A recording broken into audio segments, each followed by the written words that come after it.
We're going to continue our running series in What is Bad Faith? And how is it applicable in today's everyday life? And we have perfect timing for that. Oh my god, we just had more stories break out that are seeped in it. Absolutely seeped in it. And of course, because it confirms some people's preconceived bias, they believe it. Now,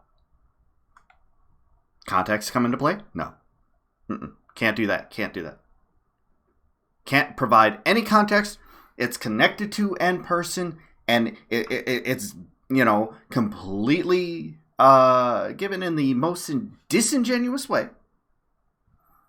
No, I'm not a communist. I am a democratic socialist. In the bio. But we have another example, people. This is why I make it a point to call out bad faith.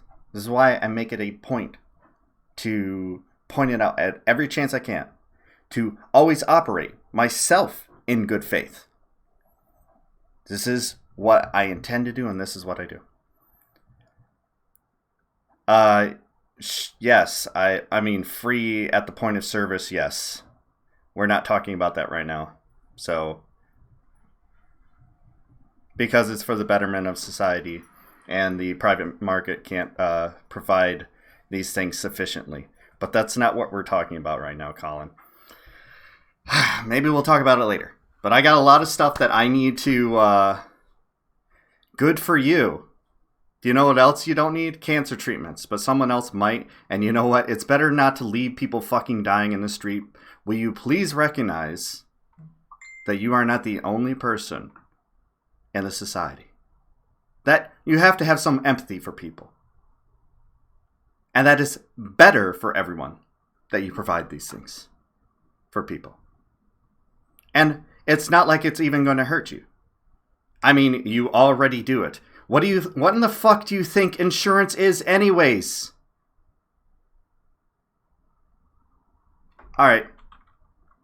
I see where this is going. Like I keep telling people, look, if you're going to come in and start a fucking argument, then the one thing I ask you to do is, if you ask me a question, A, listen to what I have to say, and B, don't immediately type while I'm talking to you. Actually engage with the person who is speaking to you. I'm a human being. I exist in the world just the same as you. Just the same as my chatters.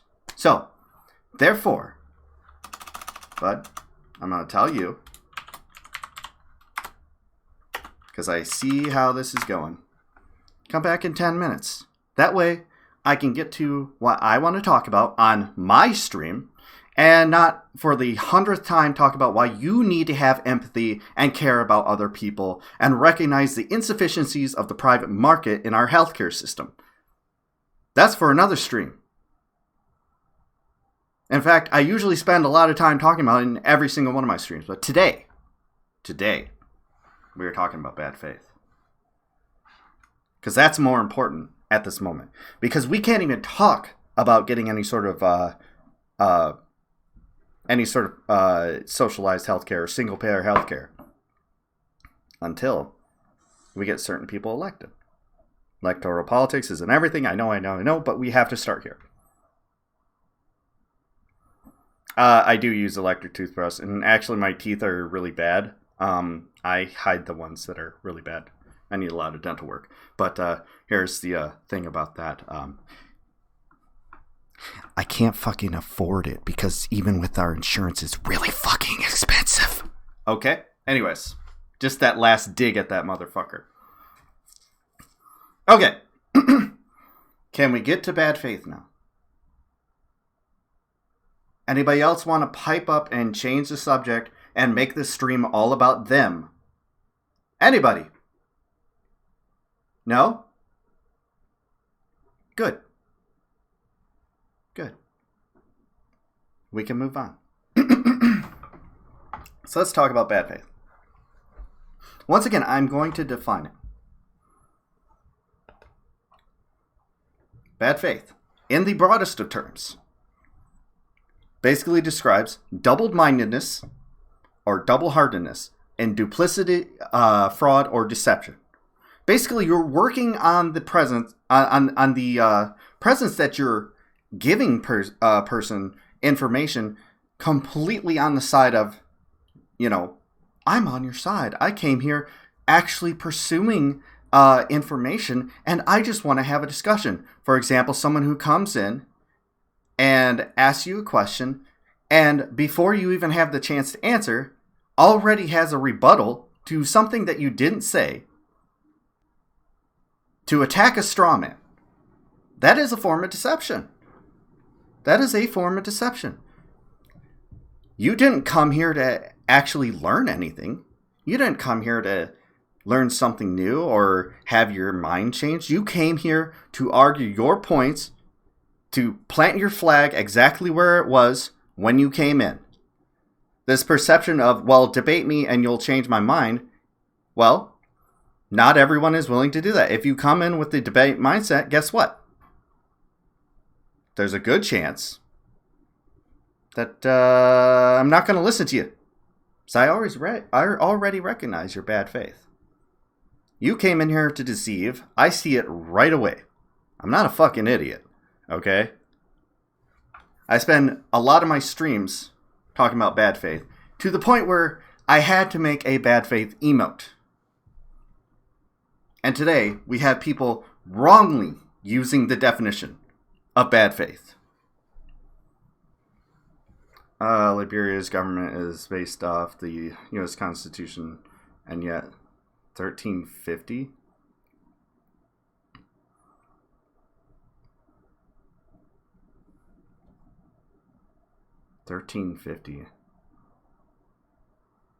Okay. I don't know what you're getting at. Anyways. So yes. We have been noticing more and more a trend of people just saying that things they don't like are operating in bad faith. To disregard an argument based on the fact that it disagrees with your previous statement, rather than acknowledging that they have responded to something you said, or that you chose to not respond to the thing they said and accuse them of bad faith. Bad faith, just like socialism, communism, or any other label that you decide to use as a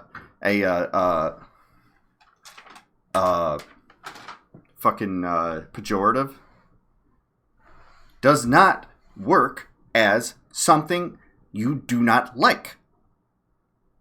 This has a definition, guys. And these definitions are important. They mean things. The deception is everywhere. The bad faith is in a lot of places. But where a lot of people are accusing people of bad faith these days is a lot of times wrong. It is not a catch-all term for things you don't like. I'll say it again. Okay? So, much like our buddy here who came in to debate by, going down his list of talking points and not actually engaging with what I'm saying, which is another form of deception. I just came here to listen to what you have to say by not listening to what you have to say. The point was you were trying to deceive me into thinking that you actually wanted to have a conversation about it, but you're not. You don't care about what I have to say. You care about making your points and seeing if there's some way that you can just say, I won that debate. And the thing about it is, no matter what I say, you're going to declare that anyways. Because you're going to say there was no point that I argued back on. Because you're not listening to me anyways. So it's very easy to go ahead and say, I won against someone that I didn't even care about listening to or responding to. I provided no evidence for my arguments. I said nothing in return to what the person who was talking to me said.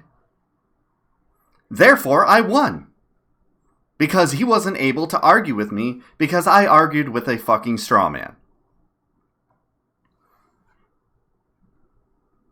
Yeah, somebody came in to try and change the subject to healthcare, saying that he doesn't want to pay for my eyeglasses, and I gave him the short run. Didn't even respond to it, and just started typing 100 miles an hour. So he got a 10-minute ban. A lot of these people, they just get timed out, and then they never come back, and I'm okay with that. If they come back and they want to operate in good faith and actually have a conversation, we could do that, but right now, we got to talk about what I just said. Operating in good faith. If you come here, how much is the dental cost for you?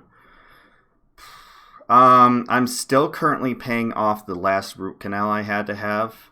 That was, in total with my insurance, $350. That's with insurance. Yeah. It's pretty expensive. I also need another tooth extracted. I need a number of fillings, blah, blah, blah. Is America the modern day Sodom and Gomorrah? I don't get what you're getting at there. Like, what do you mean by Sodom and Gomorrah? I'm tired of arguing against straw men. It's so boring and tiring. Yeah, it's just annoying, and it's just an attempt to derail the conversation. You don't actually care. I know. I know the very second these people come in. You know, there's sometimes where I question it. So we're gonna go ahead and really quick use an example. Let's go back to Hell World. Hell World. We're gonna use an example of good faith. What Homeboy did and what I had a number of people do yesterday, I had 3 different people come into my chat. I had 2 white nationalists and 1 TERF come in. They didn't care about hearing the other side. They didn't care about hearing information that disagreed with them, that could have expanded them beyond their own viewpoint. They didn't give 2 shits about that. They have no interest in new information. They have no interest in hearing anything opposing their position. They're there to argue, and that's it. Arguing for the sake of arguing, and ignoring the one thing that I like to stress the most on this stream: the human element to every single bit of policy that is passed based on these arguments. And I always say, I've seen it. I've seen the results of that shit. And I'm sure there's a lot of you who have too. The clear negative results. People don't like to concentrate on the positive results. They only want to concentrate on the negatives. You know, I don't do that. I try to operate in as good as faith as possible. I interact with people's arguments. Okay, here we go again. The story of Sodom and Gomorrah is a cautionary tale of the destructive consequences of sin. Sodom and Gomorrah were cities mentioned in Genesis, notorious for their flagrant sin, mentioned in the book of Genesis and throughout the Hebrew Bible, the New Testament, and in Deuterocanonical books, as well as the Quran and the Hadith. I know.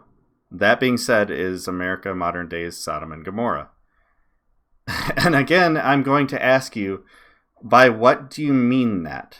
What sins are you specifying there? Because usually the sins that are attached to people talking about Sodom and Gomorrah is things regarding gay people, trans people, things that they regard as degeneracy, usually based on sexual orientation, gender identification, and various other things. So again, I'm going to ask you, by what do you mean by America is the new day Sodom and Gomorrah? What sins are you talking about?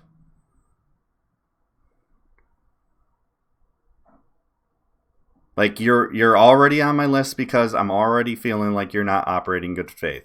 You've already been condescending by assuming that I don't know what Sodom and Gomorrah is. And instead of answering what I asked, you answered the question you thought I was asking. I literally asked, what do you mean specifically about how America is the modern day Sodom and Gomorrah? By what standard? Think hard.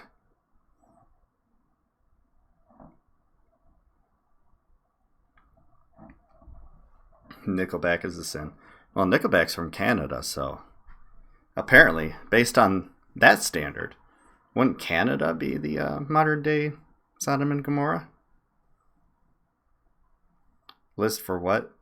What sins are you clarifying here that makes America the modern day Sodom and Gomorrah?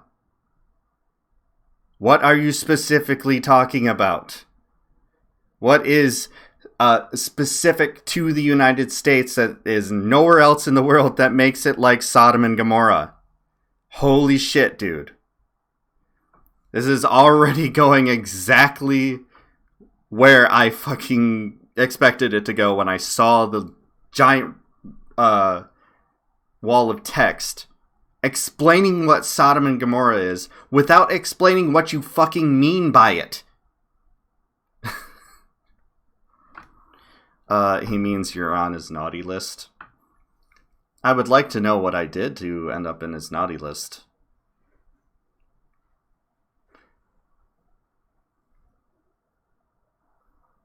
Gamera, I believe, is her name. Pronounced a little bit different. Spelled definitely differently. Sodom, which was named after sodomy, and Gomorrah, which was named after some even weirder movie. Thanks, Micro.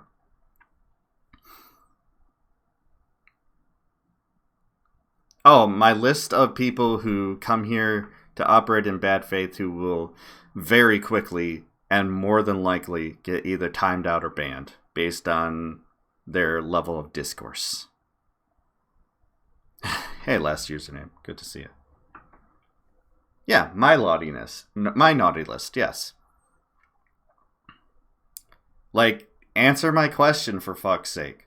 Not, what is Sodom and Gomorrah? I didn't ask that. I asked, what makes the United States the modern day Sodom and Gomorrah? Can you go ahead and answer that so I can get back to talking about the thing that I wanted to talk about on my stream? My patience is very low. I have very limited time today.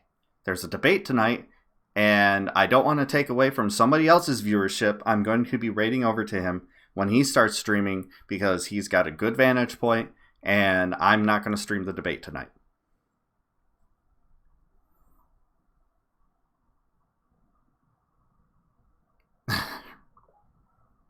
Right, Micro? If only I had that power.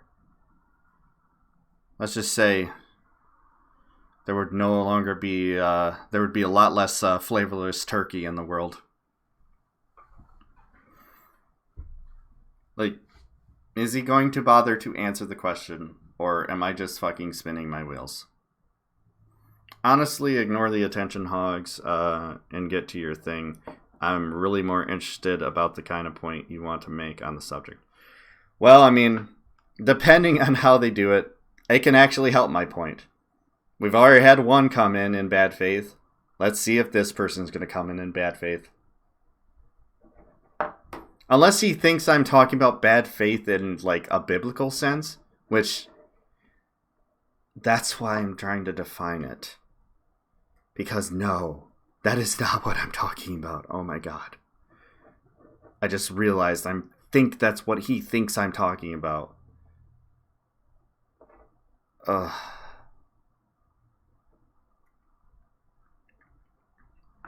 My first main point is learn the definition of things before you go ahead and just accuse people of these things.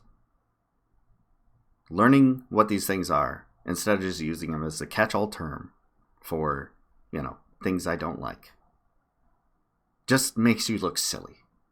Because when you run into somebody who actually does know what it's like, all they can do is just sit there and go, what in the fuck are you talking about?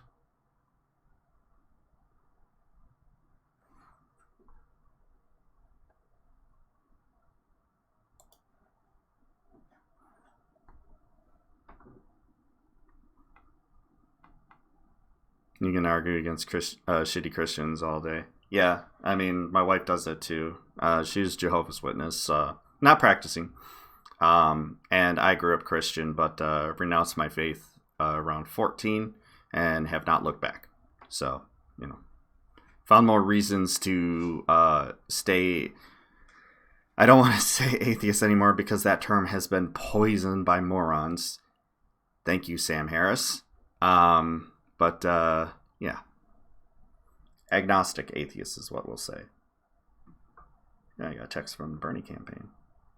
I'm sorry, I don't have any money to give you. Okay. So apparently I'm not going to get an answer. Which tells me dude was going to operate in bad faith anyways. He came in with this inflammatory statement that he didn't even seem to know how he wanted to define it, and decided to think that I was dumb enough to not know what Sodom and Gomorrah was. Completely ignoring my question. There's a good chance. Now, I'll never know at this point. There's a good chance that person was operating in bad faith. Where I can predict what he meant is he was going to make an argument about transgender people and gay people. Degeneracy. People are the alt-right is taking the fucking God pill now, guys. So we can expect more of that bullshit. Oh no, we're atheists. We're skeptics of everything. Oh, I found Jesus.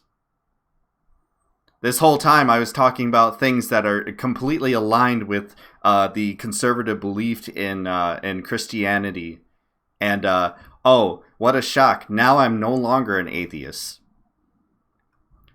I didn't like your attitude of muscle, so I'm not going to answer you.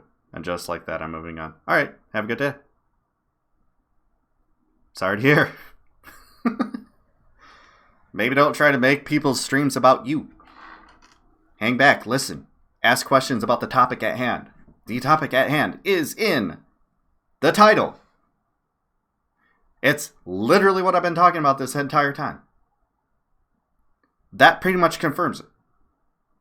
You didn't come here to engage in the topic. You didn't come here to ask any questions of the topic or of anything that's going on. You came here to make it about you, to move the subject into what you wanted to talk about. And if I would have done that and answered you appropriately, using data and everything, you would not have actually engaged with what I had said. And you would have just moved on to your next talking points. The deception in all of these is they come in trying to perceive the idea that, oh, no, I just want to have an open and honest discussion.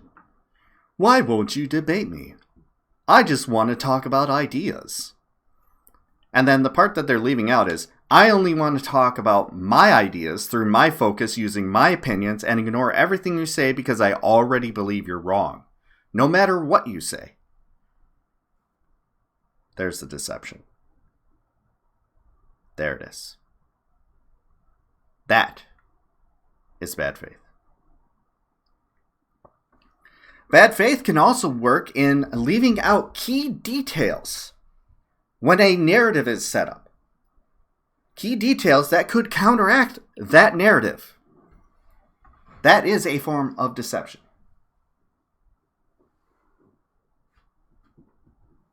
And dog's laying on the floor next to me. It's a new thing. I want to engage with high-level ideas. We just want to talk about the marketplace of ideas, guys. Competition would start kicking in.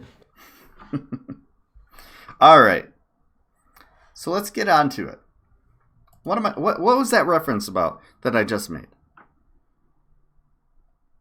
I think people see where I'm going with this.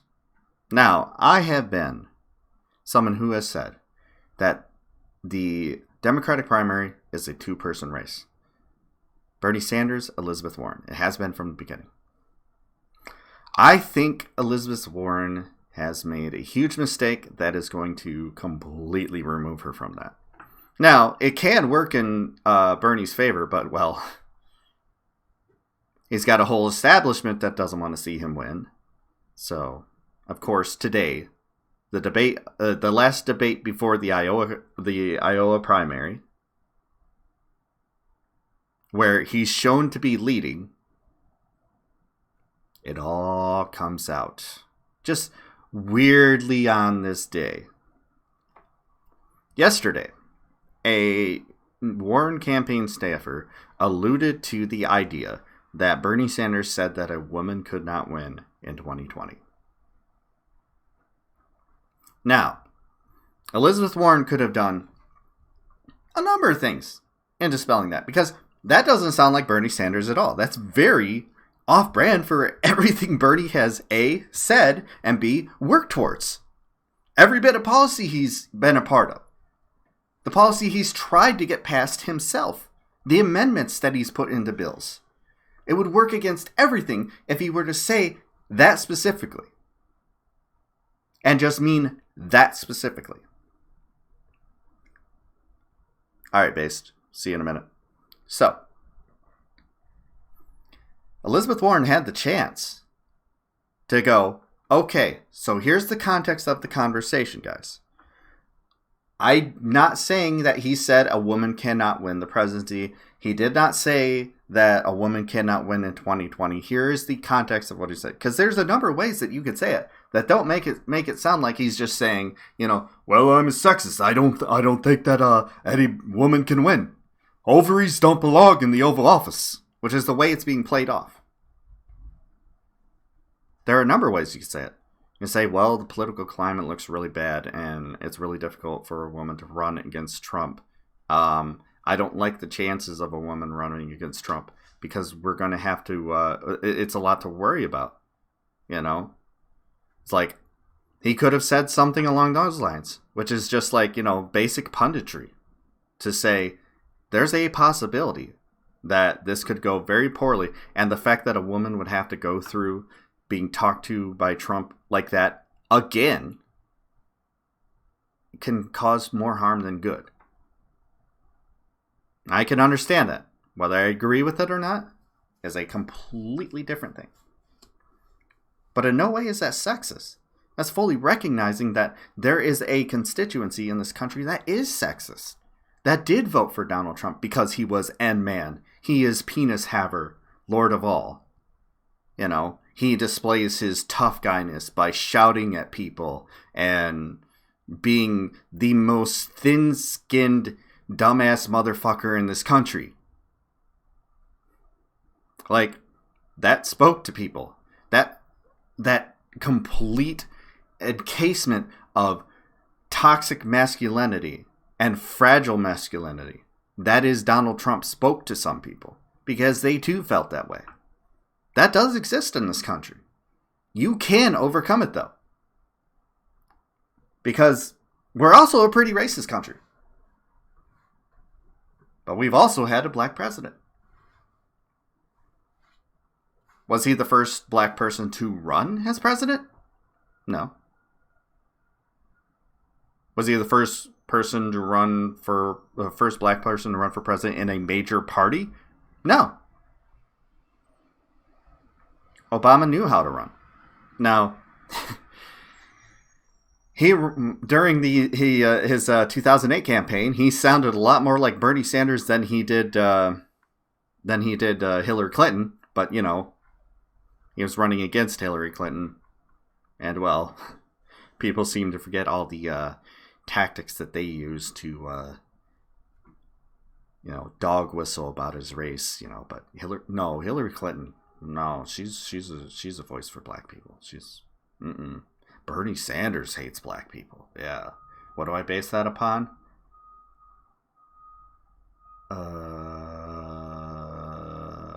A feeling.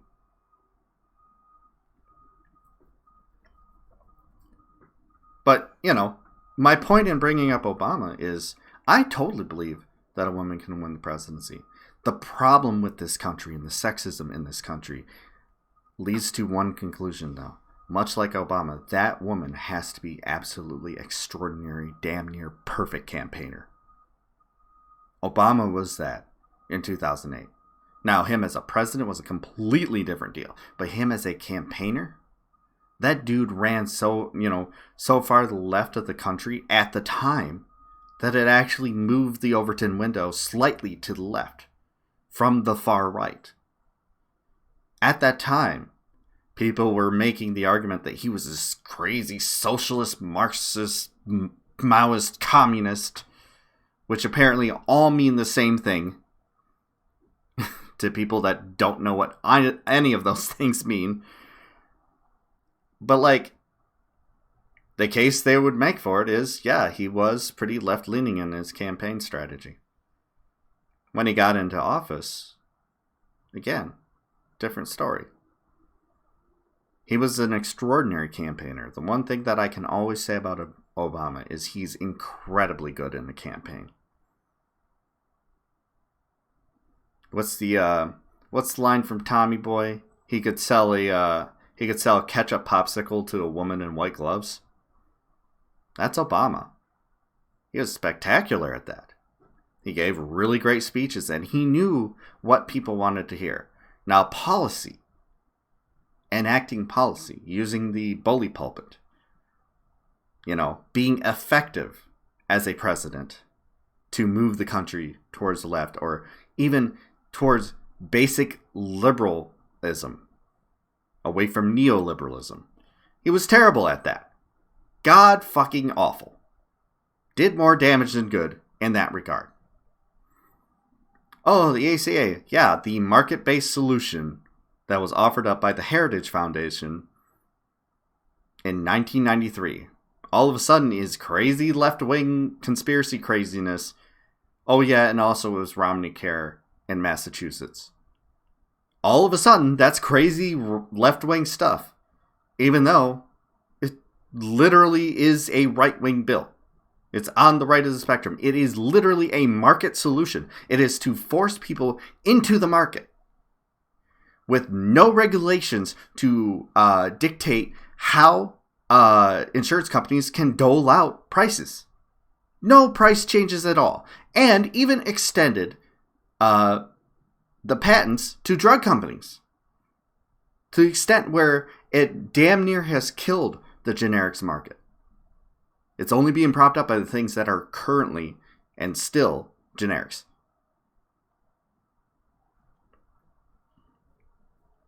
But he as a campaigner, different deal. A woman definitely can win. And for a while there, I thought Warren could be that person. I don't know who is running her campaign, but goddamn, do they suck. I think she literally hired former Clinton staffers, and her campaign was shit. Her campaign absolutely sucked. Hi, Nakra. Good to see you.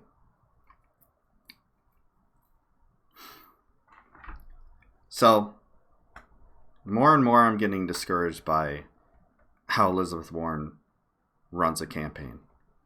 I'm going to say thank you for giving historical background to this whole mess. You're doing a nice journalistic job. I'm trying. I really am. I appreciate you saying that, Lord. So, the longer this goes on, the more Warren is looking like she's not a very good campaigner. From day one, what did she do? I'm being called Pocahontas, and they're talking about how I wrongly believed that I was more Native American than I actually was, leaving out the part where she did receive a grant to, because of that claimed heritage. And she got sick of Donald Trump calling her Pocahontas over and over and over again. Now, what do you do with Donald Trump when he's doing things like that? Is you say, whatever. You don't buy into his narrative at all. You just go, that doesn't mean anything. Here's what I'm going to do for the American people, and here's what you haven't done for the American people, Donald. That's how you run against Trump. Here's what your promise was, and here's what you did. And here's what I'm going to do, and I have the record to back up that I'm going to do it. That is how you run against Donald Trump. You do not do it from his framing, because his framing brings you down into the shit, and that dude is a master shit slinger. What did she do? She went and got a DNA test and then publicly posted it to say, see?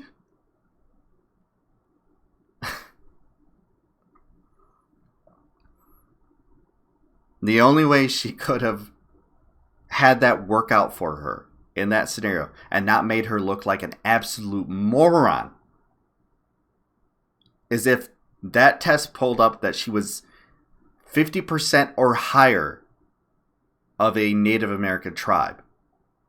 And then on top of that, she would have had to have some history of working for that tribe, helping that tribe.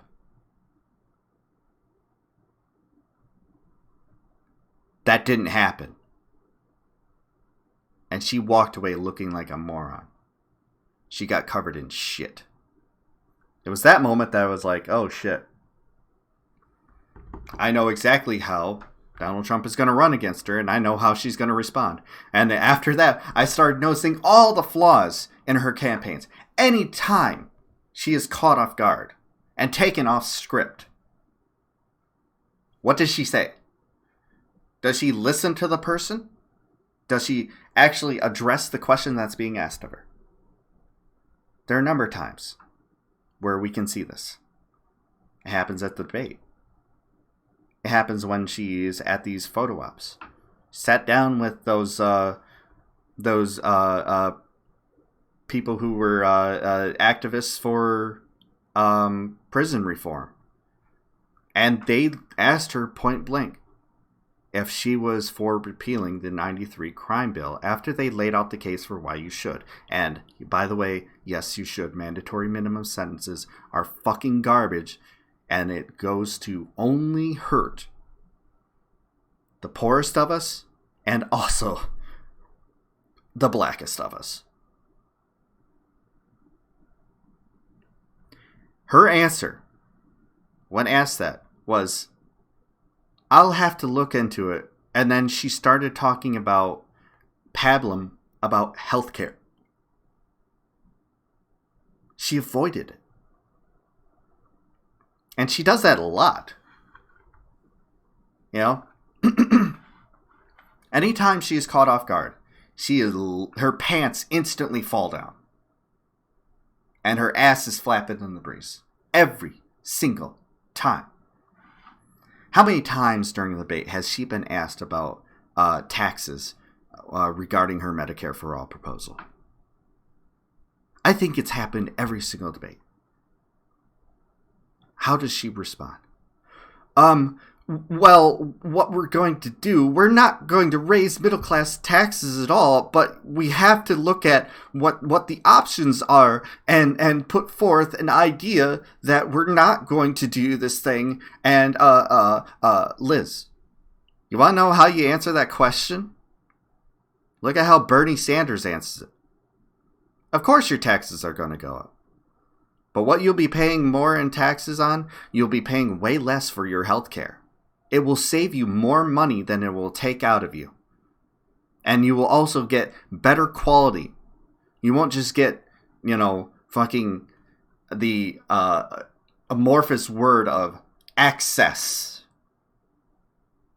You'll actually be able to use it. It'll actually be helpful to you. You won't have to go, oh, I'm sick, but I can't afford a doctor, so I'm just going to show up to work anyways and hope to be able to afford a doctor to take care of what could have been a preventable condition. Starts out with cold, and you're like, I can't go to the doctor to treat this cold, so instead I'm going to let it sit.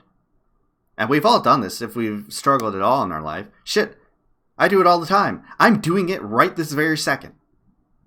Putting off things that could be detrimental to my health in order to save money in the hopes that later I could afford it. What a fucking wonderful system we have here. And that cold turns into bronchitis. Now all of a sudden, you have some form of infection that needs an increased treatment, a more expensive treatment, a more invasive treatment. You're worse off. And then on top of that, you have a more expensive bill. when it's all said and done?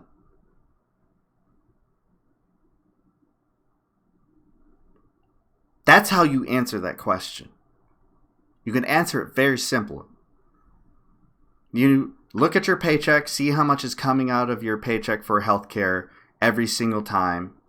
Take that off of there and add like, I don't know, $1 or $2, $5, $10 to the part where it says taxes per paycheck. No one is paying less than $100 for their health care a month. Let alone per paycheck.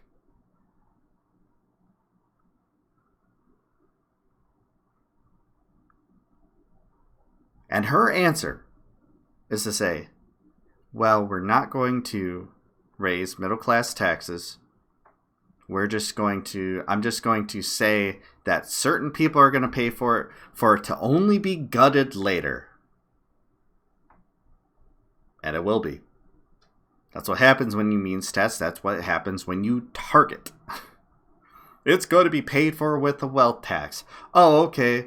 Well, what if something happens and we get another Republican led Congress or a Republican president or whatever? What are they going to do? They're going to get rid of that first, because that's easy to get rid of, because they're all subject to that too. And do you know who's not? Everybody.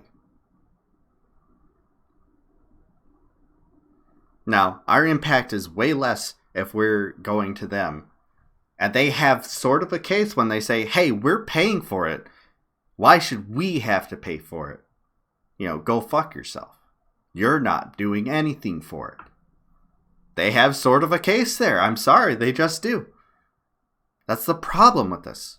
Now, if everybody is paying for it, everybody's paying the same percentage of their income, and they're getting way more back, just like you do with your roads, just like you do with your streetlights, just like you do with your police, just like you do with your fire protection, just like all this stuff that we get more in return than what we pay out. The lie of taxation being theft. I don't remember the last time my car was stolen from me and replaced with a fucking Mercedes. Oh, you took the thing that I had before that was shitty and you provided something better for it? Fuck you. I want my shitty thing back. That's the taxation is theft argument in a nutshell. But you have to acknowledge that when everyone pays for it, we all have the same skin in the game. And because we all have the same skin in the game, when the rich people say, I don't want to have to pay for it, we can go, but you get it too. And we pay for it. You may not want to pay for it, but then we're paying for it for your ass. Fuck you, pay your goddamn taxes.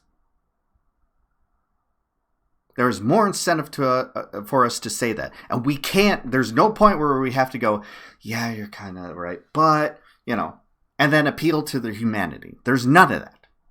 If everybody's paying into it, we all just have as much skin in the game as the next person. And we have just as much to gain and just as much to lose. Elizabeth Warren has never, ever answered that.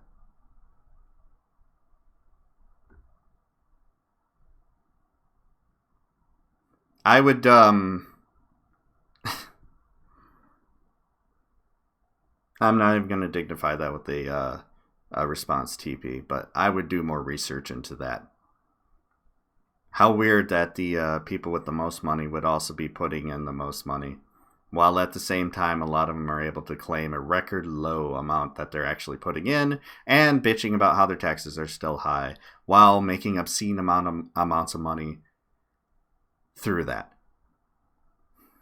The toppest earners actually pay less. Remember the old Warren Buffett bet? Which CEO can say, can provide proof that they pay more in taxes than their secretary. I'll give you $1 million. Still waiting on that. That's not what we're talking about. We're talking about Elizabeth Warren here.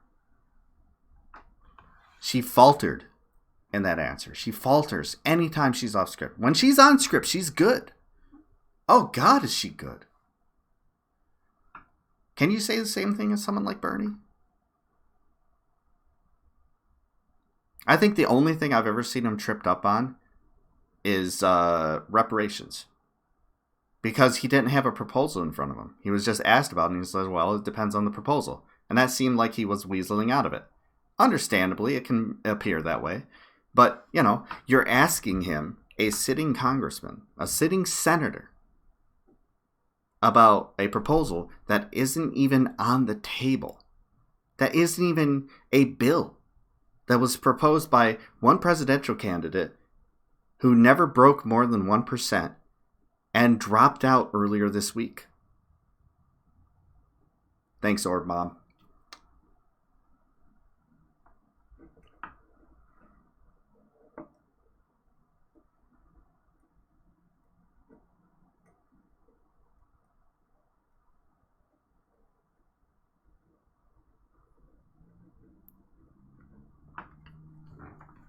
I'll get into the comments in just a minute because the comments are changing the subject. So those are the problems with Elizabeth Warren as a campaigner. No one here is saying that a woman can't win the presidency. We're saying that because of the nature of our country and how ridiculously baked into our own bigotry we are, the women, the one black person, even the first Jewish president, have to be fucking damn near perfect through their campaigns in order to win.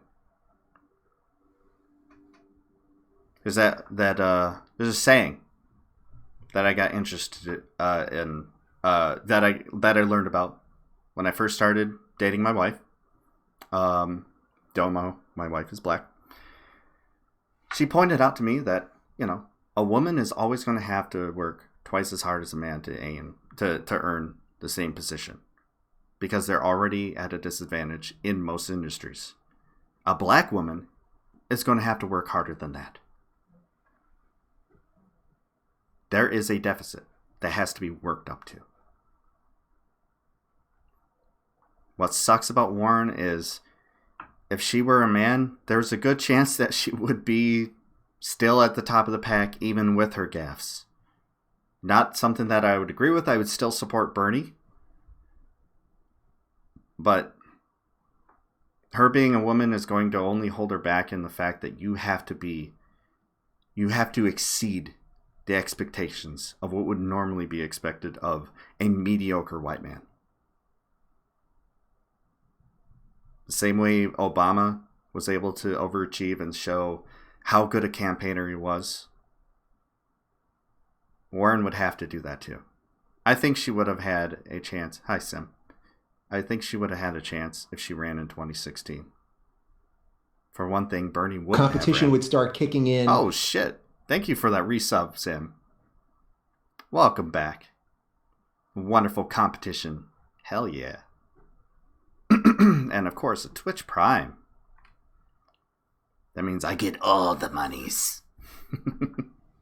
I appreciate that, though. But yeah, the more and more I've seen her run, the more and more I'm like, she's not a very good campaigner. I think she would get wrecked in a debate with Trump. I think she would still win against Trump. I still think she has a better shot to win against Trump. But goddamn if it doesn't scare me to think of her going against Trump. I think it would be really fucking close. I don't want it to be close. Because close is where you can get into the realm of the usual Republican trickery. the voter suppression, for example. Closing down polling stations in areas that have like a predominantly Democratic black population. Gerrymandering. All these things that can work in their favor. 2, at the very least, if we get that president, make it appear closer than it actually is. And oh yeah, not allow them to get anything done. Because, oh, would you look at that? Even though the majority of the people in this state voted for Democrats, like the vast majority, 60% of the people voted for Democrats in the state. God damn it, that's so weird. How about that? It's still Republican leaning. Who knew? That's weird. Oh well.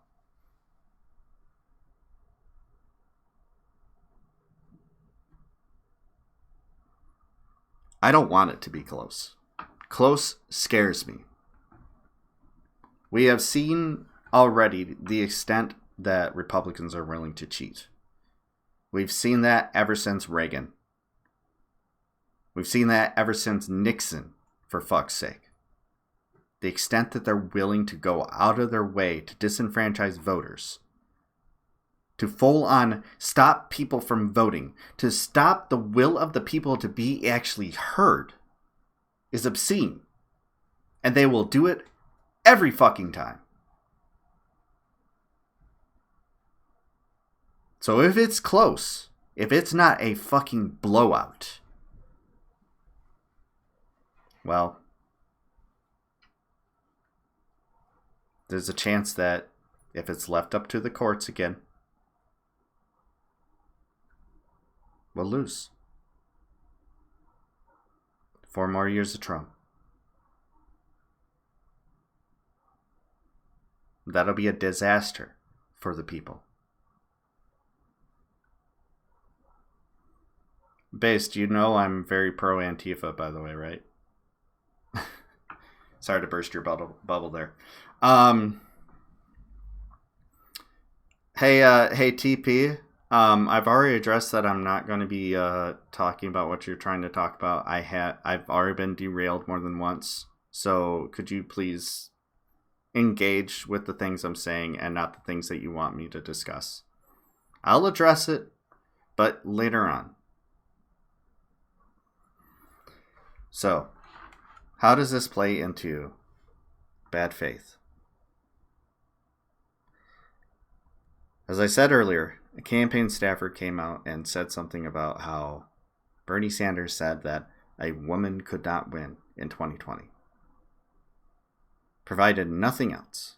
No context, nothing. So you would think, in that instance, this longtime friend of Bernie Sanders, someone that Bernie Sanders has called a friend, she has called a friend, someone that they both have worked together, because while she is progressive, she's not, a democratic socialist, but she is progressive in a lot of ways, a lot of really good ways. You would think she would stand up and say, this is the context of the conversation, please don't turn this into a thing where you're trying to say that Bernie is sexist. He is not. We disagree on this idea, but he was in no way saying that a woman can't win in 2020. He was stating that this is the climate and he has concerns, things that would make him not sound like a fucking sexist, but someone who's paying attention to the electorate and how this country has gone in the past 10 years. Or, past 200.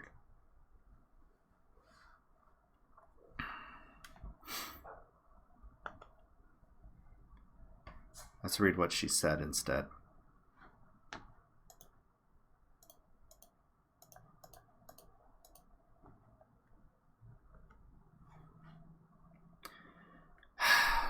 Bernie and I met for more than 2 hours in December 2018 to discuss the 2020 election, our past work together and our shared goals, beating Donald Trump, taking back our government from the wealthy and well-connected, and building an economy that works for everyone. Among the topics that came up was what would happen if Democrats nominated a female candidate. I thought a woman could win. He disagreed. I have no interest in discussing this private meeting any further because Bernie and I have far more in common than our differences on punditry. I'm in this race to talk about what's broken in this country and how to fix it. And that's what I'm going to continue to do. I know Bernie is in the race for the same reason. We have been friends and allies in this fight for a long time, and I have no doubt we will continue to work together to defeat Donald Trump and put our government on the side of the people. Now, as a whole, that statement is, okay. What did the media focus in on, though?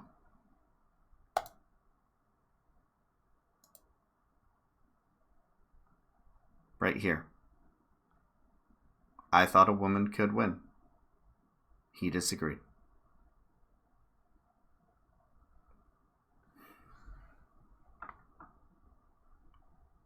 This is a deception by leaving out everything. This is a deception by leaving out context. There's already the unfounded narrative that Bernie Sanders is sexist, and she knows that, and I know damn well her staffers know that. The people running his campaign her campaign definitely know that. That has stuck around ever since 2016. What's it based upon? The fact he had the gall to run against a woman that should have just won outright. Did he say anything sexist? No. Of all the people that I expected to not go through the mudslinging, and she, by the way, she is the first one to get down deep and dirty in that mudslinging. And the most deceptive way possible, because the rest of this shit does not matter. The one thing that everyone is focusing on, and if you do not fucking believe me, this is the story that's being run around.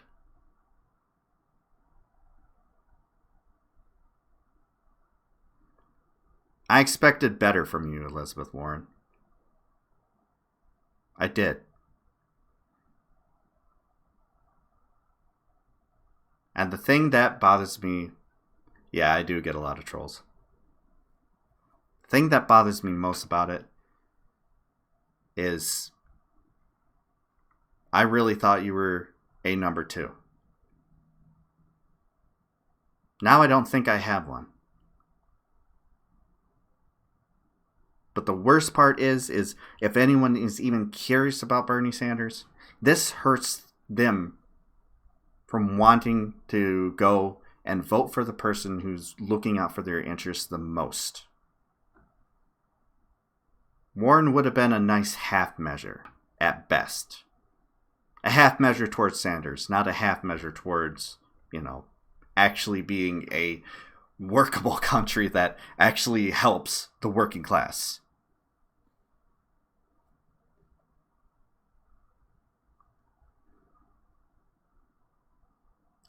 I know her campaign knew that this is what was going to come out of it.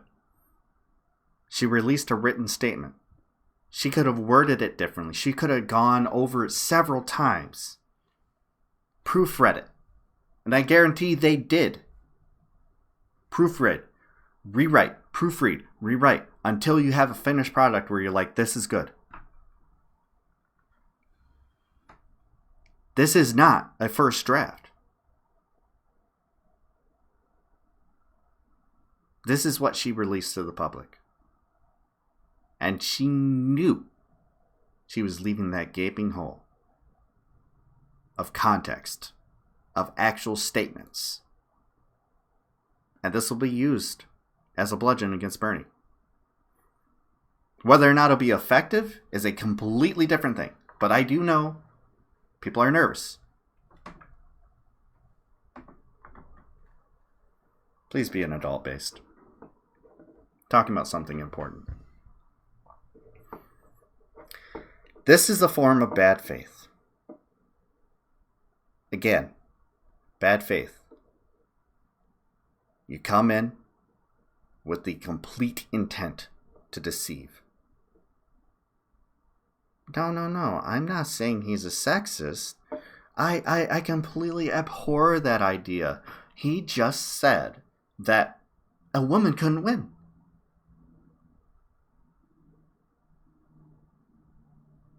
Is there more to this statement? Now, he could have said something like, well, I have real concerns about the way the political climate is going, that a woman would suffer a lot more in an election, in a general election against Donald Trump, than they would a man, because Donald Trump is a sexist, because he's willing to go after you in that way and attack every single part of you. He has no scruples about doing it.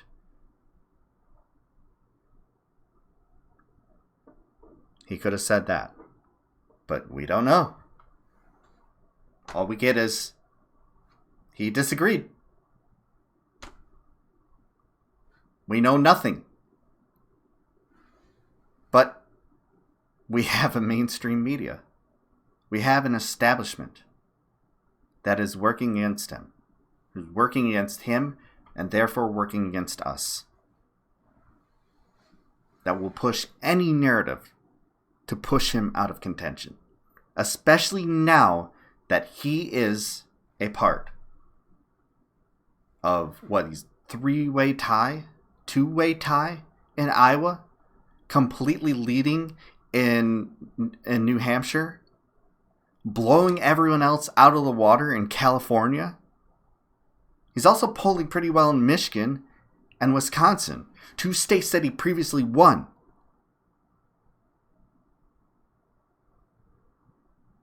If you don't think this is coordinated, what is it?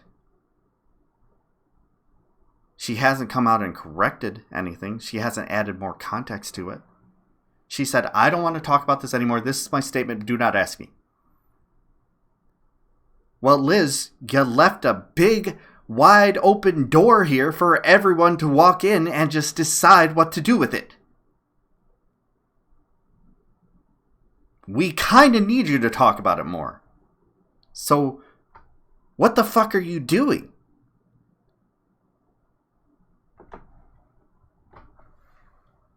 And don't get me wrong. I do know this is a campaign. I do know that this is a primary campaign. This is Sanders' opponent. He is trying to win against Warren. But this has been such a clean, very, very clean campaign season. The mudslinging has been at a minimum. Even from Bernie Sanders, all he's done is attack the record and not the people. He's never done an attack ad. He's just pointed out, look, this is your voting record. This is my voting record. I think we need to concentrate on this. I don't take campaign money. You do. From big money donors. You know? This is the difference. And left it there.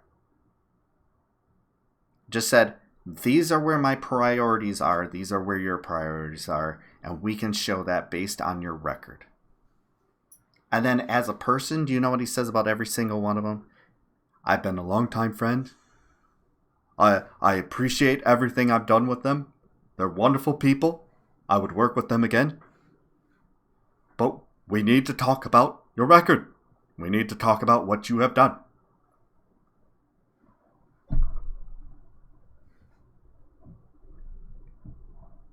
It's a lie by omission. And it's bad faith. Plus, Sanders did defend Warren during the debates. Yeah. The beautiful thing is, I've already seen reports talking about how the Sanders campaign plans on going after this.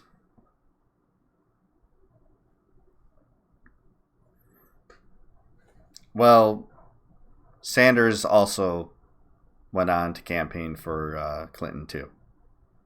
People seem to forget that. And of course he was. He didn't want Donald Trump to win. For good fucking reasons. We're kind of in a lot of shit right now because of that fucking dumbass. I agree. He's not perfect, but he's definitely the best in this field.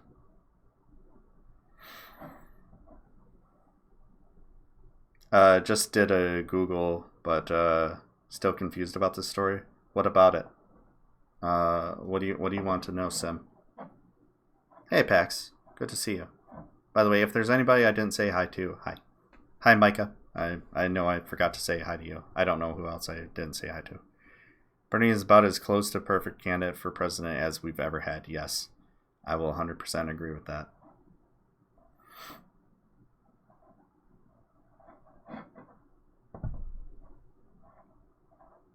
The only one who might be more perfect is maybe Mike Gravel. Well, no. Gravel had better politics than Bernie, I will agree. He had better policy solutions overall. He was actually more left-wing. Closer to us and how left-wing he was. But he was not perfect. He was not even more perfect than Bernie. There's a number of things that he said in the past that were really shitty, didn't come to fruition, he was wrong about. Get in the pit and gotta love someone! My heart, Turing. How's it going, bud? I hope you had a good stream. I'm gonna raid you later when you're at that event for the debate. So I'll be sending you guys back over to him when he's covering the debate. Appreciate everybody coming in. If you do not know who I am Mark Monkey. Today we're talking about bad faith and how it has played into the election. We're wrapping up talking about Warren and how her bad faith is a deception through omission. She's lying through omission. She needs to provide context for what she said. Leaving it at, I thought a woman could win and he disagreed, is not enough. Because as we can see, here's your statement. Here's your story. And I know that she knew that. I know her campaign staffers knew that. So, welcome to all. I've been a little upset today about this because we're getting hit hard today. Should have expected it. Did expect it to a little bit, but I did not expect this. Not from Warren. No way, shape, or form. And we'll go over the definition again because people seem to not quite understand the definition of bad faith. Bad faith of two minds, of two hearts. To come in with a statement to deceive. False pretenses. I had a couple of instances of that in my chat. I had someone who came in and started asking me about healthcare. When I answered his first question, he asked another question that was completely unrelated to the statement I made. And then 5 more questions after that, and 5 more statements about why he shouldn't have to pay for my glasses, why he shouldn't have to pay for anything for me, and that I'm forcing him and he's a slave. I ended up timing that guy out. Never came back. I'm okay with that. But that's operating in bad faith. You have no interest in actually engaging. The deception there is you came in to give the idea of, hey, I'm actually interested in your answer. But instead, you just want to walk down a dialogue tree. Don't give a shit what I'm talking about. It's all straw men. You're arguing points I'm never going to make, and I haven't made. You're bringing up things that I already addressed or might not address. Yeah, that fucking ad. I agree. So, that is what bad faith is, because there's a lot of people who don't seem to understand what it is. It's not something that you just don't like. It's operating on these false pretenses. It's a lie through omission. It's all of these things. And that's perfect time to roll into the king of bad faith. An organization that operates entirely in bad faith, to the point where they've been sued several times and even blocked by a judge from using their content because of how selectively edited it was. Ladies and gentlemen, I give you Project Veritas. So if Trump gets reelected, what? Cities burn. Do you even think that some of these, like, MAGA people could even be re-educated? I mean, we gotta try. I mean, in Nazi Germany, after the fall of the Nazi Party, there was a shit ton of the populace that was Nazified. I mean, Germany had to spend billions of dollars re-educating people to not be Nazis. We're probably gonna have to do the same thing here. And that's kind of what Bernie's hey, free education for everybody, because we're gonna have to teach you not to be a Nazi. There's a reason Joseph Stalin had gulags, right? Mm-hmm. And actually, gulags were a lot better than what the CIA has told us that they were. People were actually paid a living wage in gulags. They had conjugal visits in gulags.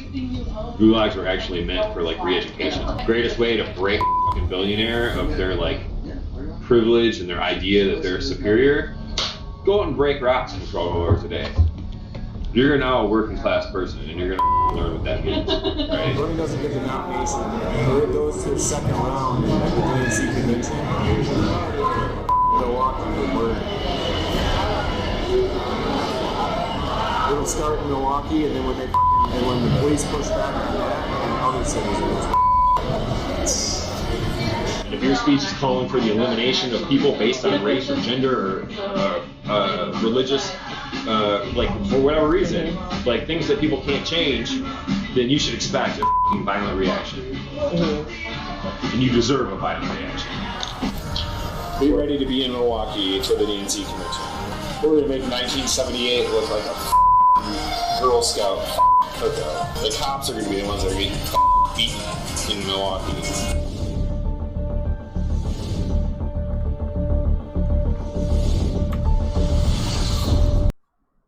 Alright, let's get into that. That looks pretty bad.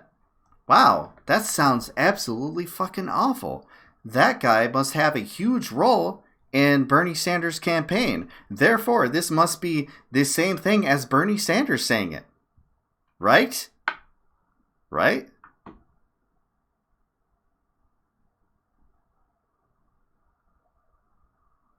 That dude's a fucking tanky. I will agree. Are you sure you want to bring up the type of people that certain people attract? Because, boy, do I have some news about Trump and the people he attracts. The thing about this is the way that Project Veritas wants you to think. You have no allegiances. All right. Well, a number of white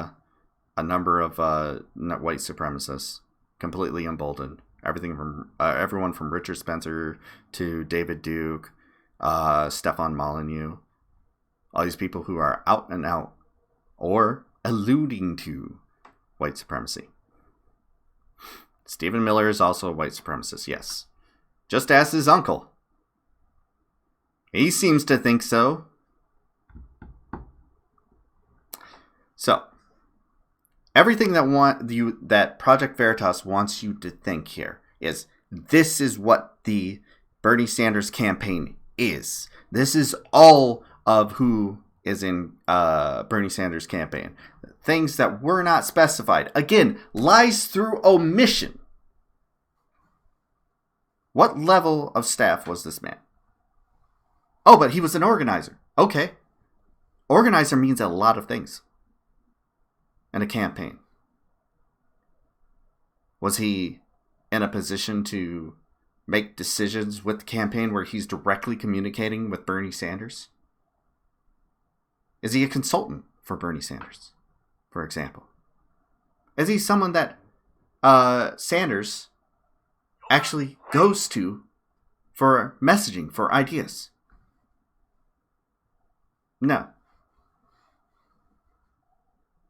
He's he's as low level as you can get. The only thing lower than him on a campaign are the unpaid volunteers. Is he a bad dude? Yeah. Yeah. The guy sounds like a complete and utter jackass. You know what? Nobody's going to have perfect people in there. But does he represent the largest number of Bernie Sanders supporters? No. No, he does not. The difference between what Donald Trump attracted in white supremacists versus this fucking dumbass tanky is if Bernie Sanders gets elected, you're not going to see something similar to Charlottesville involving tankies. You're not. What would that even look like?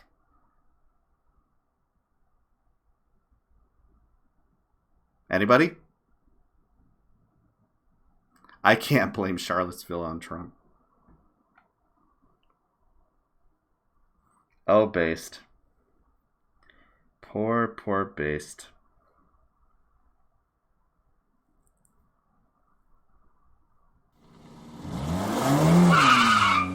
Hi, Bernie Sanders. Thank you for the follow. Thanks for playing that. Someone just asked Anderson Cooper about Project Veritas as he walked into the debate building. Brings some context. Yeah. I have no problem playing it, but I am going to put it in perspective. The music.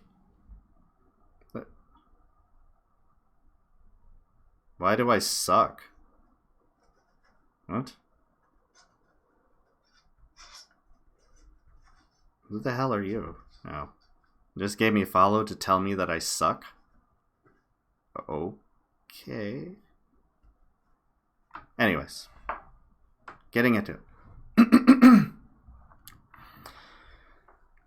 Everything down to the music that's played, to the editing, is meant to give the perception of Lovecraft, thank you for the follow, is meant to give the impression that this person, A, has more power than he does, B, speaks for Bernie Sanders' campaign, and C, that, well, he's something to fear, something to worry about.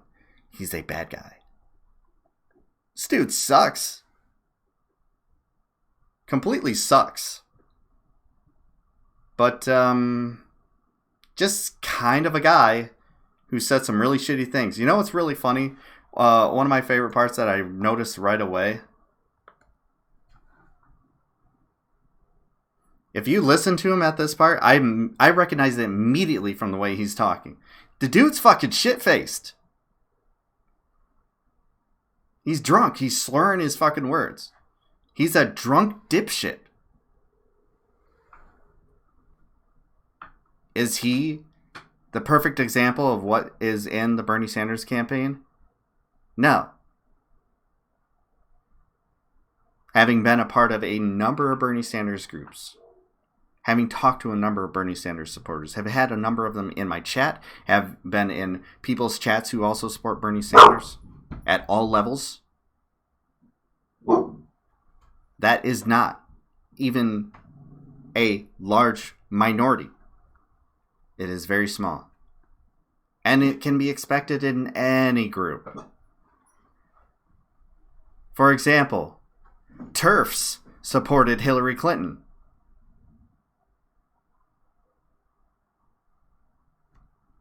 Does that mean that I would have preferred voting for Donald Trump? No. It means I don't like fucking TERFs. Oh, sorry about that, Lord. She hears someone outside and she's got to bark because she thinks she owns everything. Like, you really have to think about these things. Project Veritas is a propaganda network designed to do one thing and one thing only: help Republicans win. They are dishonest as fuck Case in point. Judge bars use of secret teachers' union info. A Wayne County judge today issued a temporary restraining order against a controversial organization, Project Veritas. Ooh, where have I heard that? That a lawsuit alleges used an operative to infiltrate the American Federation of Teachers Michigan and obtain information illegally. The AFT Michigan, a statewide union for teachers and other school employees, filed a lawsuit this week. The temporary restraining order was filed Friday afternoon. The lawsuit was filed against the organization and Marissa George. It claims that George, using the name Marissa Perez, is an operative of the organization and obtained an internship with AFT Michigan, claiming to be a University of Michigan student. This action seeks to prevent the defendants from using or publishing information which was obtained in violation of Michigan law.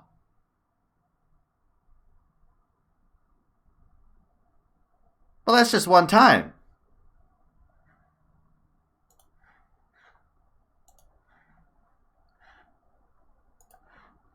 James O'Keefe agrees to pay a $100,000 settlement to fired Acorn employees.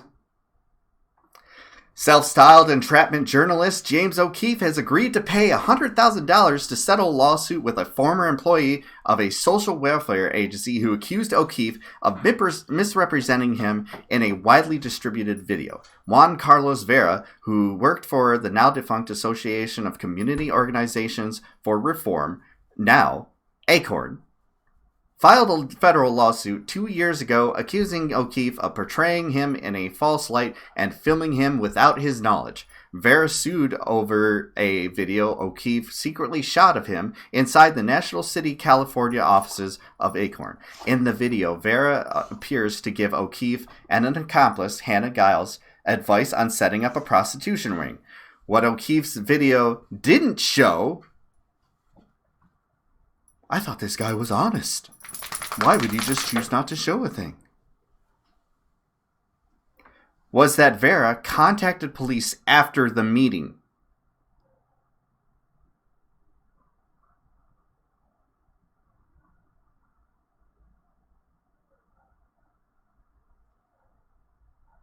The settlement, first reported by Wonkat, states that Mr. O'Keefe regrets any pain suffered by Mr. Vera or his family, and notes that the payment is in no way representative of any actual or implied admissions of liability.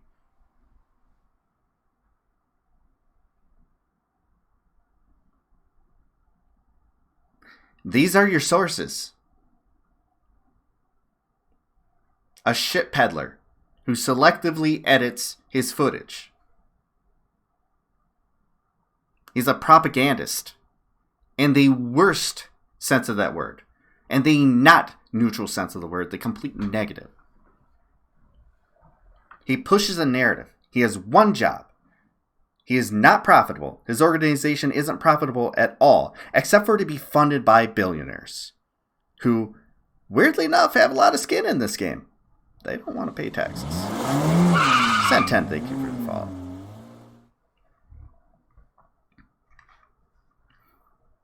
So, this is your trustworthy guy.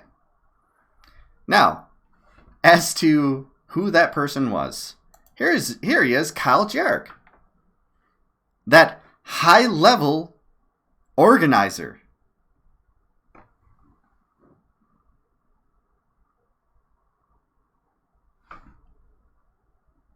This is how much power he has. If you want me to agree that he's a jackass, I already did. Fuck that guy. He's an asshole. He's a moron. But this is as much power as he has.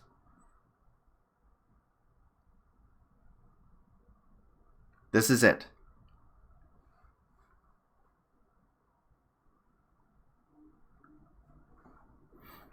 And do you think any single one of these people is pushing tanky bullshit down voters' throats?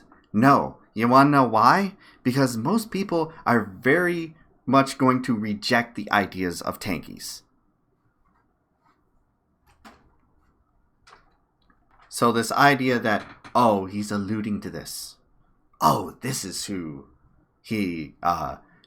Bernie Sanders attracts.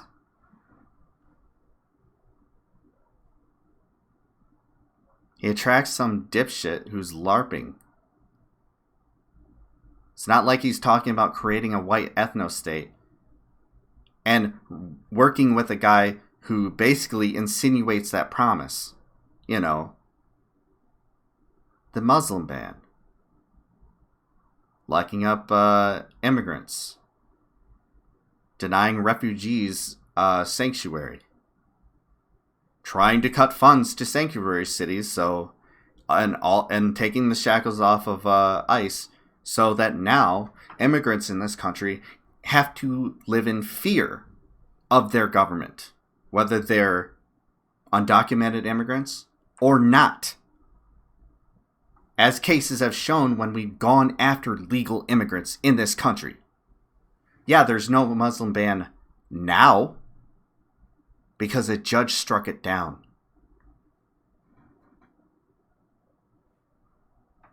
That's why there's no Muslim ban.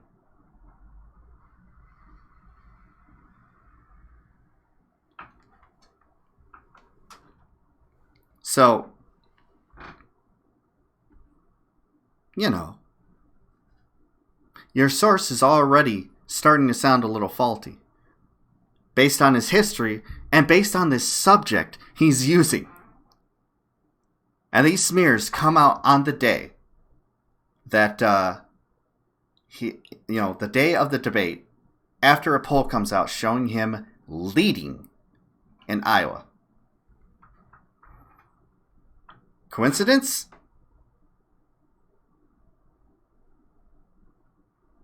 I don't believe in coincidences.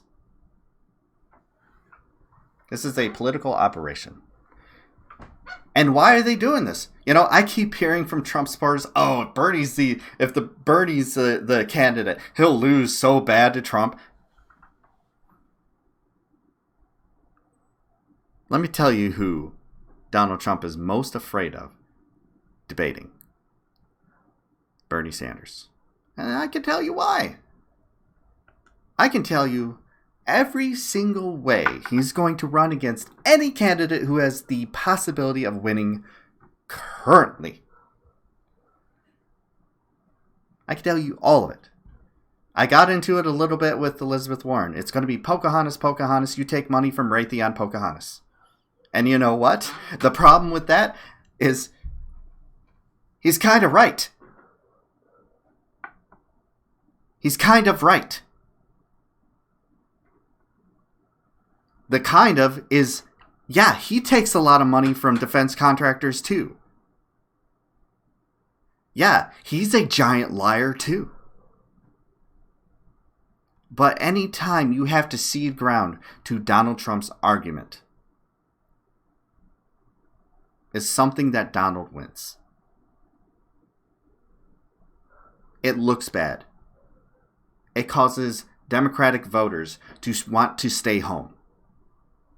The base, the young base, the millennial base, has felt disenfranchised since they became adults, will want to stay home. They'll feel disenfranchised by their party. The more times you have to go, yeah, but, to something Donald Trump says is a problem. Joe Biden has a lot of that problem. Joe Biden passed the 94 crime bill. Trump can say, I passed prison reform. Because you know what? He did. Was it completely lackluster and added up to barely anything? Sure. But you have to go. Every single time you have to go. Yeah. But anytime you say yeah, you've ceded ground to Trump. Andrew Yang. What's Trump going to say against him? I know, Yang gangers. I know. Oh, he would run so good against Trump. You want to know what Trump will say? Oh, Yang just wants to pass his Yang bucks so that he can go after your Social Security and Medicare.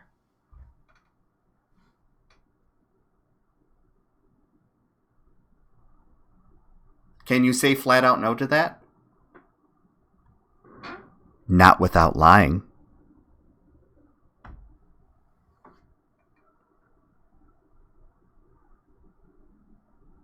Right there. You have the, yeah, but, and it doesn't matter what Trump is doing. It doesn't matter that he's cutting away at Medicare. He's cutting away at Social Security. He cut away at Medicaid. He cut away at welfare. It doesn't matter. Because the person he's running against, you have to acknowledge that he has somewhat of a point on. And at that point, you've lost. What's he going to run against Bernie? He's a socialist. Okay. All right. Explain that to me. How's that a bad thing? Come on, Donald. What is that? What is it about that makes that a bad thing?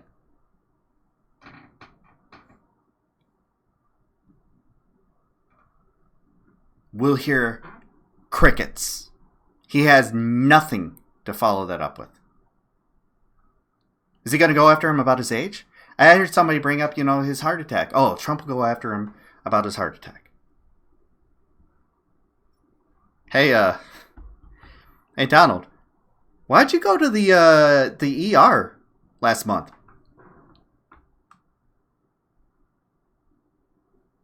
You ever gonna release that?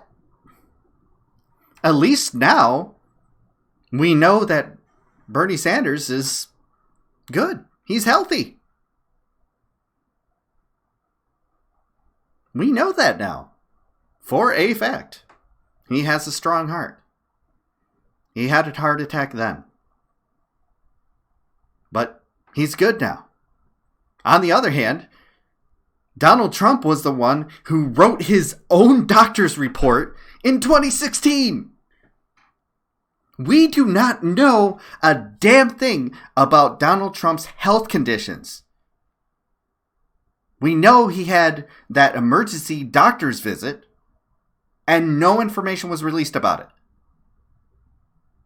That puts him in the situation of, yeah, but... You know who I'm going to say is more healthy in this? The guy who pigs out on fucking Burger King and Wendy's all day, that fat tub of shit whose only workout is to walk around on a golf field, which he doesn't even walk around on. He uses a golf cart the entire time. The guy who, fucking looks like he's about to implode. And when you actually see the little bit of his actual skin color around his eyes where they can't spray, the spray-on tan that he uses, looks sickly. The guy who, a bunch of the times that he's up there speaking, has no idea what it is he's saying and has made so many gaffes. He has had times where he sounds like he didn't even glue his teeth in properly.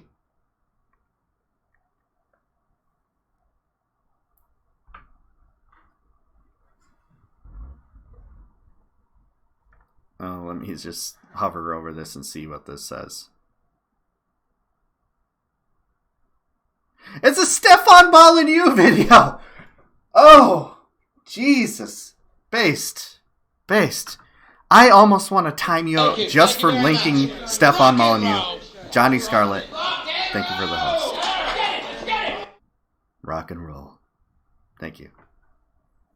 You linked a Stefan Molyneux video. A man whose wife had to be almost lost her license because of him, because of his belief in defooing, that has put people at risk. Stefan Molyneux, are you fucking kidding me? And in that instance, you have a armchair doctor giving his impression. When in reality, you have his actual records on Bernie Sanders' side. Is he a real doctor that has actually looked at Bernie Sanders? Because according to the doctors who actually have, he's fine. Now, Donald Trump, on the other hand, wrote his own recommendations from his healthcare provider. Do we know anything about his health conditions? At all? Anything? No. We have armchair doctors in the same right. But the problem is, we know even less because we can't even get the baseline opinion of a doctor that has seen him. We get Donald Trump's opinion of how he is. And last time I checked, Donald Trump has no medical experience. So, like I said, you lose that argument. Oh, he's old. Donald Trump is old. Doesn't mean anything.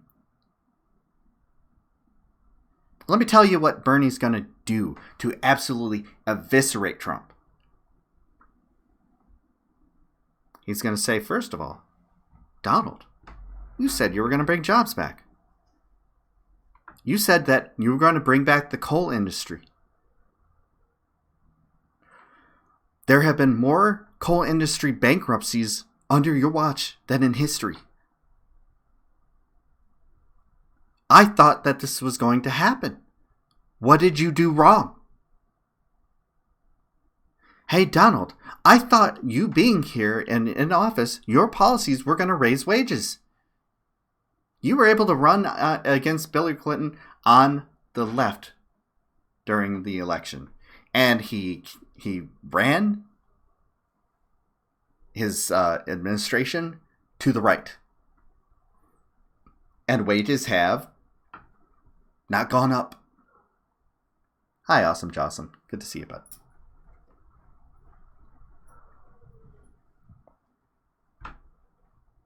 It's like, hey, Donald, you want to see who really benefited from your economy? You keep talking about how strong our economy is, and you keep talking about the stock market. How is that? Who has actually benefited from that? Have normal Americans benefited from it? No. The inequality gap increased under Donald Trump. Hey, Donald, you said you were going to fix healthcare. Why are healthcare rates still rising under you? You said you were going to stop that. Keeping in mind that, by the way, before the ACA, healthcare prices were rising. Actually, more. The ACA actually made a positive effect, small one, in healthcare prices, but it wasn't enough. It wasn't enough to negate it. It was enough to slow it down. Trump said, if you leave it up to me, I'll stop it. Meaning, I'll repeal the ACA and pass something better. And what was that something better? Never got to that point. Healthcare costs still rise. I'm going to build the wall, and Mexico is going to pay for it. They're going to want to pay for it.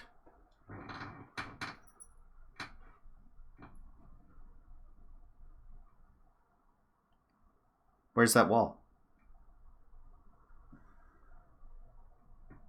Who's paying for it? Is it us? Or is it Mexico? Lie after lie after lie after lie after lie after lie after lie. The only campaign promise that Donald Trump held up was cutting taxes for the rich.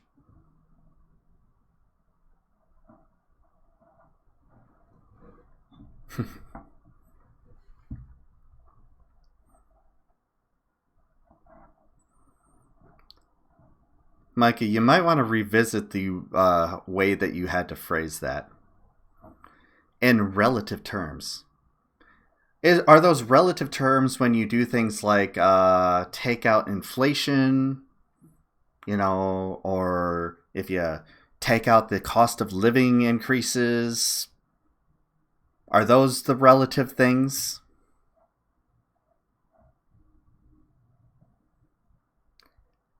Donald Trump has not lived up to a single one of his campaign promises, save for cutting taxes for the rich, which he stated his intention behind that before he entered office, and you guys ignored it.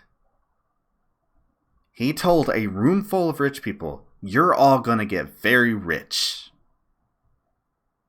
And he was right.